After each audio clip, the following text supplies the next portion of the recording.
Welcome to Bold Voices, a production of the Community Foundation of Broward, where we explore Broward's biggest issues, get to know some of the people and organizations creating a bold impact in our community, and take a deeper dive into the world of local philanthropy with the experts at the Community Foundation of Broward. And now it's time to be bold. Welcome to the Bold Voices podcast, a production of the Community Foundation of Broward. I'm your host, Ellen Jaffe. We talk a lot about how important the fund holders at the Community Foundation are and the impact that their endowments and dedicated funds have on our local nonprofits, thereby helping our neighbors in Broward County. Two very special guests today, both CEOs of organizations that have been making a difference in the lives of youth and families in Broward County for decades, each on their own and as strategic partners. We'll be joined shortly by Linda Taylor, the CEO of Homes, Inc. First, welcome to the podcast, Kirk Brown, the CEO of Handy. Very happy to have you on Bold Voices. Thank you for having me today. I appreciate it. For anyone who's not aware of Handy, you work with youth and families. Can you give us a brief overview of what the organization does that spoke to you so much? So before I say the mission statement, it all starts with love. It's an intangible thing that flows throughout the fabric of everything we do.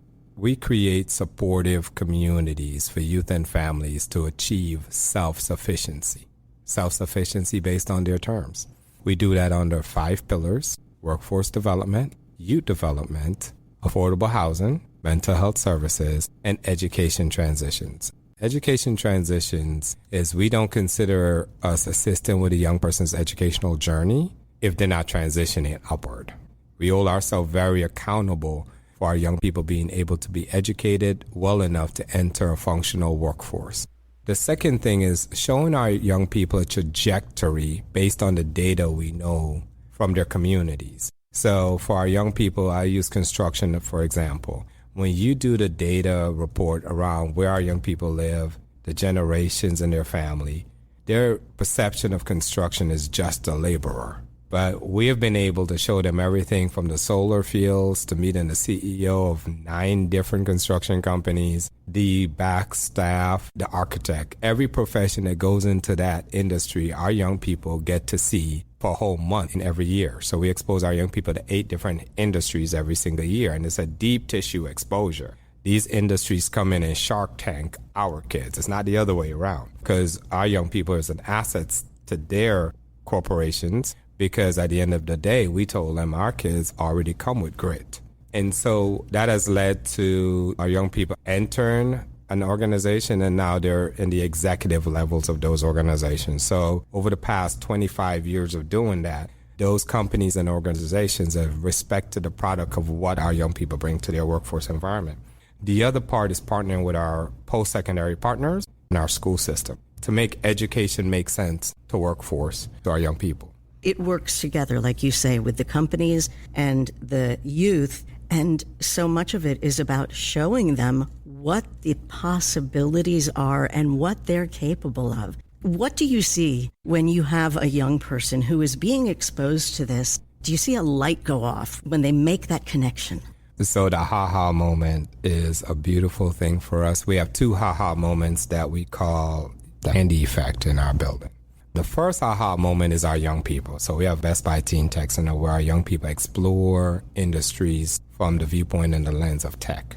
And watching a young man sit at the flight simulator, glued there for 3 hours, right? You would not expect this kid to like that flight simulator. And he just sits there. And when Handy sees a ha-ha moment, because we have lived experience people in the room that care about the success of that life, we jump towards our ha-ha moments. We mobilize immediately. We get a young person flight lessons at Fort Lauderdale Executive Airport because we've partnered with them. That young person now gets into a plane, is flying, videotaped it, and sent it back to all his peers. So now we have about 17 young people who want to get into the plane and fly it also. And so that comes from really sinking in on that ha-ha moment. The other ha-ha moment that is a beautiful fabric of what we do, organic, is the staff that comes to us makes it through the interview. They've been doing regular social work for a long time, right? Mm-hmm. And then they see us save a life. They see us mobilize. They see us jump in a car, drive to go get a kid when a pimp is trying to recruit her. They see us bring her back to the office. They see us figure out how to house her and hide her. They see us make all the phone calls, and then they're in the middle of the fabric of it all. And when they realize that we sit between hope and despair with actionable items that we do every day, that's Tuesday for us, right? Wow. So when they get to see it, I love seeing it because they sit down and they're like, whew, this is for real. That aha moment. And so to answer your question in a simpler form, it's where passion meets purpose meets love. It's so interesting when you talk about love. The Community Foundation of Broward has a mantra, lead with love. And we talk a lot about how that's everything. When you start with love, you can do so many things. It brings people together. It motivates people. And as you say, it brings the passion and the purpose all into one unifying theme. So you're speaking the same language, and I imagine that might be part of the reason that you have been granted so many times over the years.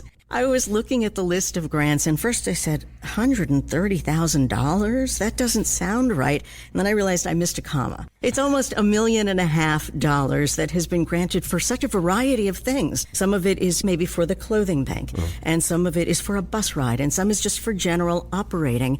How did Handy become connected with the Community Foundation to work together on behalf of our community and the youth? I think the Community Foundation has always been one of those stellar entities in our community that comes to the nonprofit and says, okay, what will work in this community? They don't do it the other way around. They don't come to us and say, this will work. They come to the boots on the ground and say, okay, tell me what would work. And so what brought us here was emergency needs at a time when we saw uptick in homelessness, I think around 2007, 2008 in our community. We're back there again. And so we started with emergency needs and one-time support for individuals that were really coming in the door experiencing homelessness. And we called the Community Foundation. It's like, we're seeing this one data point here, and it's a lot. And they support it. And as we have shifted throughout the years, it's a simple phone call or having conversations with good-meaning people.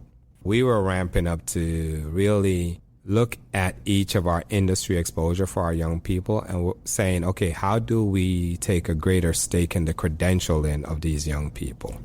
And so the Youth Build grant was out there, and we called the Community Foundation, and we did some conversations around workforce development of our young people towards them walking into an industry at a higher pay structure than just minimum wage. Fabulous. And so that's our latest investment together, because Community Foundation invests the dollars, the consciousness, the ability, and a lot more. And Handy invests the people, boots on the ground, to inspire the work to be done. So the partnership is creating successes by the thousands, the tens of thousands, really, over the course of time. And one of the things that really struck me throughout your website, handyinc.org, you refer to youth as at promise. And I read that and I said, at promise.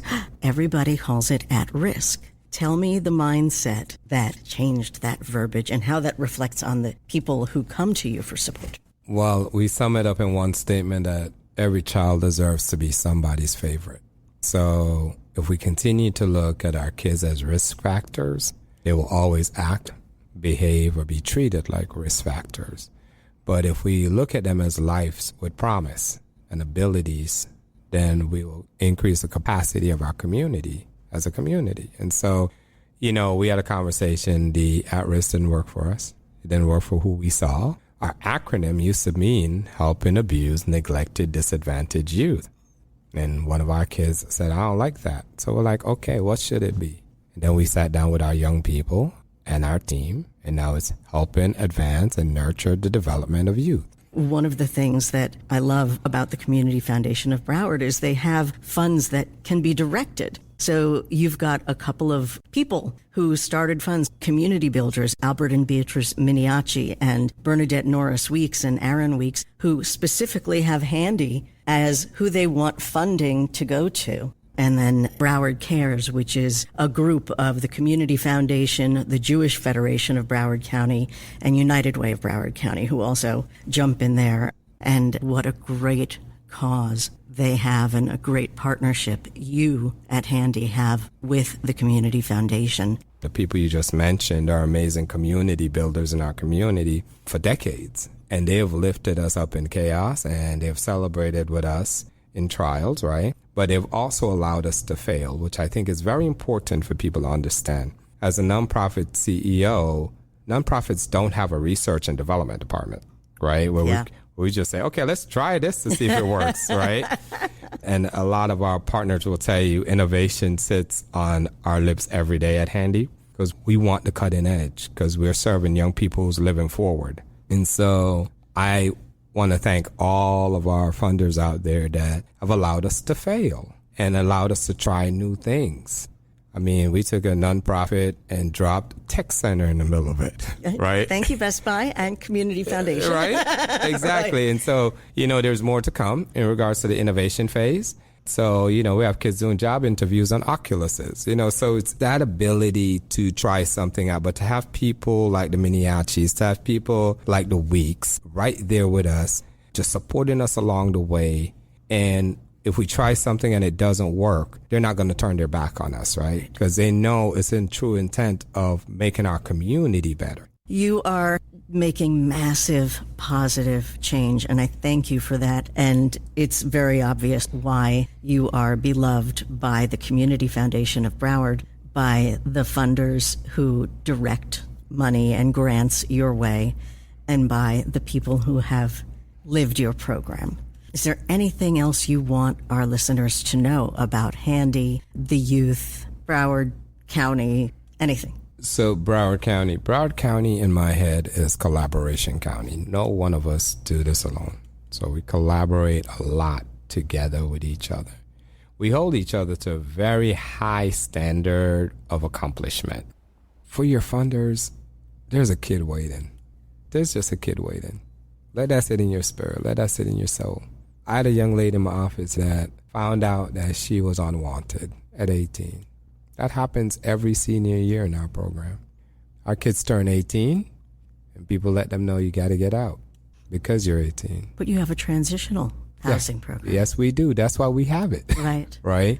And so when they walk in with the unwanted feeling, and this community can say to them, I want you, it changes the trajectory of that life because we know there's dark alleys waiting for their dreams to die in. And so for us, it's about letting everyone know that there's a child waiting, and we have bold, valiant people ready to answer the call. And how fortunate are we for that? Kirk Brown, CEO of Handy, helping advance and nurture the development of youth. Thank you for your time and all that you're doing. Now we're going to turn to, I understand, a partner organization of yours, Linda Taylor, also working to improve the lives of youth and families in Broward County. An organization that has received more than $750,000 in grants from the Community Foundation over the course of time is Homes, Inc., dedicated to helping people in need of affordable housing and, in many cases, rapid rehousing. Linda Taylor, I'm so delighted to have you on Bold Voices to share how leading with love, as the Community Foundation does,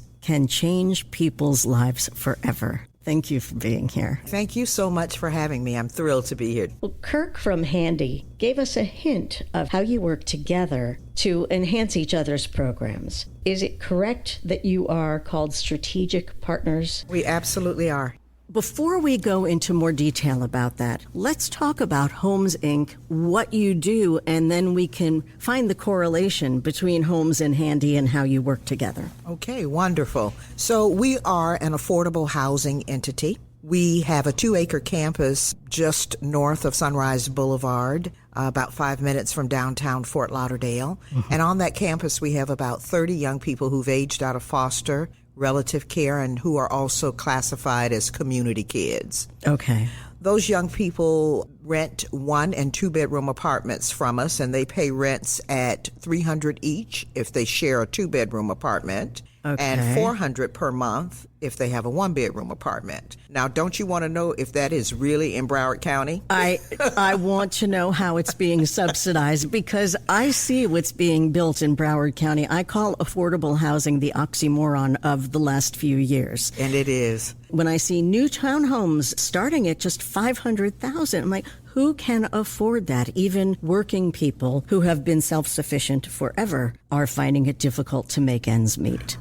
How are you able to determine which youth can be approved for this housing? Because there are so many who age out of foster care, and somewhere along the way people thought, 18, they can take care of themselves. The reality is, no, you're not even technically legal other than for voting or going to war. And if you have children, you know that that's very untrue. At 18, you're just not ready. And if you remember what you were like, I remember what I was like at 18, and God, I was not ready. Right. And these kids aren't ready either, Ellen. They need some kind of guidance that can step in and cover for the parental relationships that they should have in place. So there is a continuum of care here in Broward County that the Flight Center operates. And so all of us work collaboratively together to assure that these young people get into the right housing model that fits their needs. We are fully occupied, and pretty much we stay that way. How long can a young person stay with you? They come in at 18, they've aged out. Now what happens? And they can stay with us up until almost their 25th birthday. And we are self-sufficiency program, so there is work that they have to do. They just can't come and lollygag around. Right. Everybody has to work, and everybody has to go to school.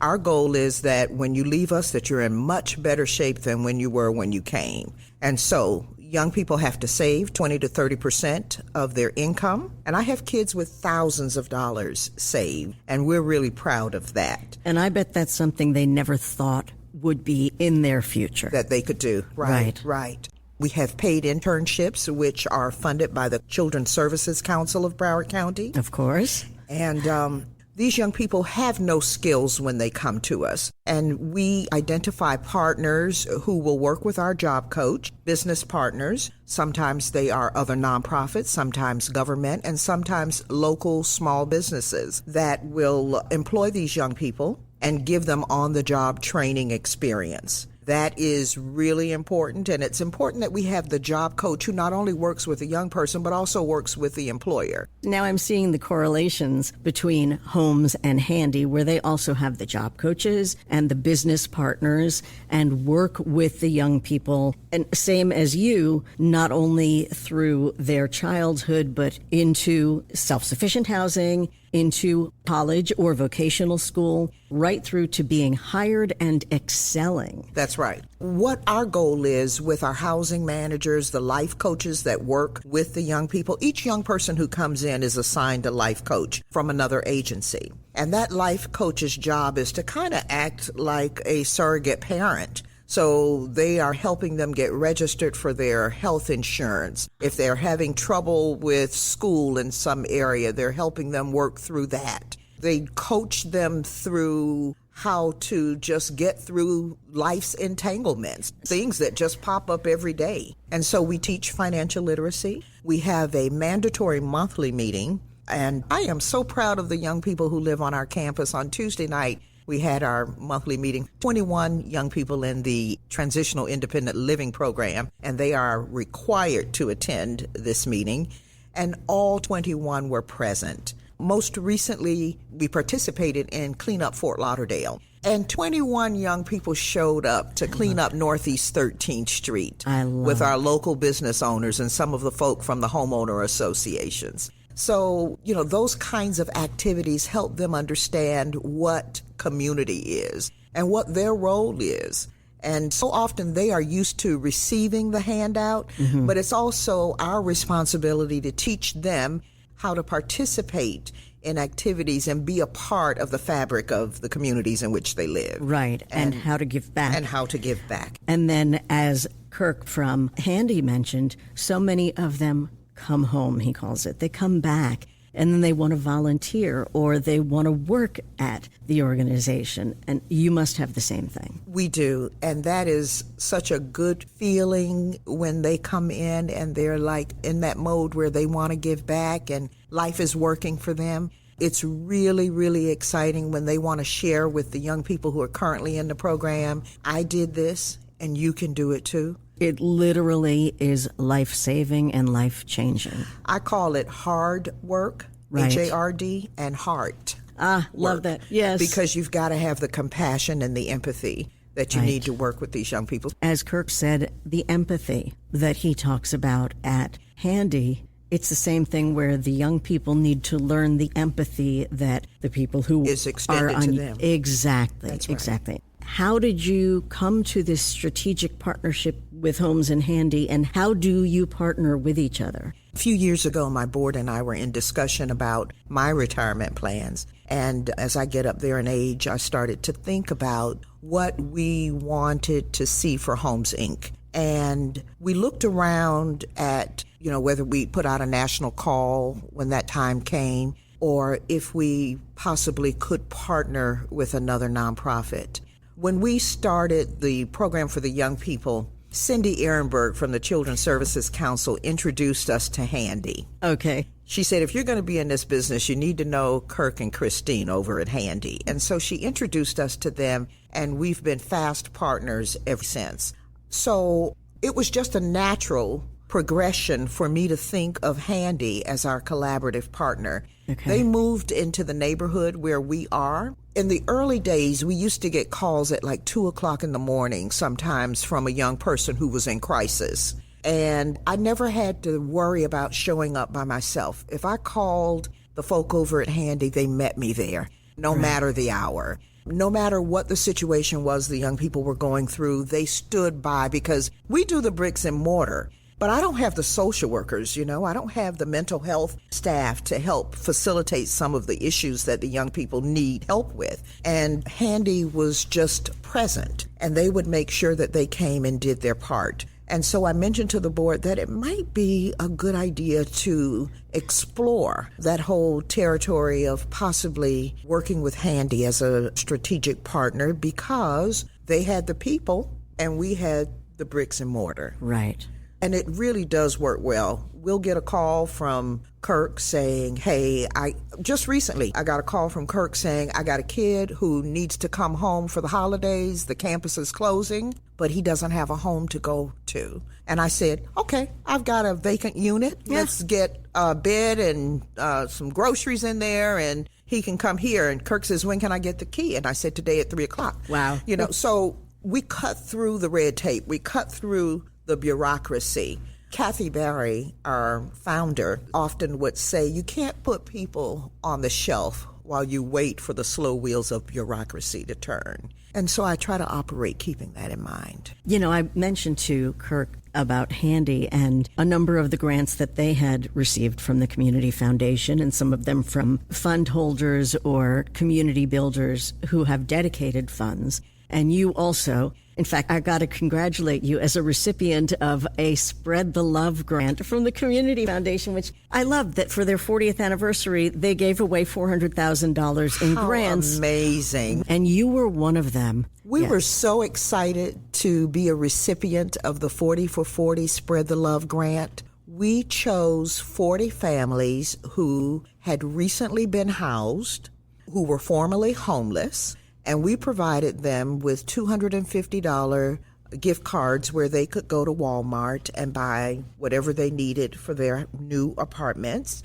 And in order to qualify for the gift card, they had to attend all 4 sessions. We had 4 sessions, 1 financial literacy and budgeting, parenting in the modern world, housekeeping, and accessing community resources.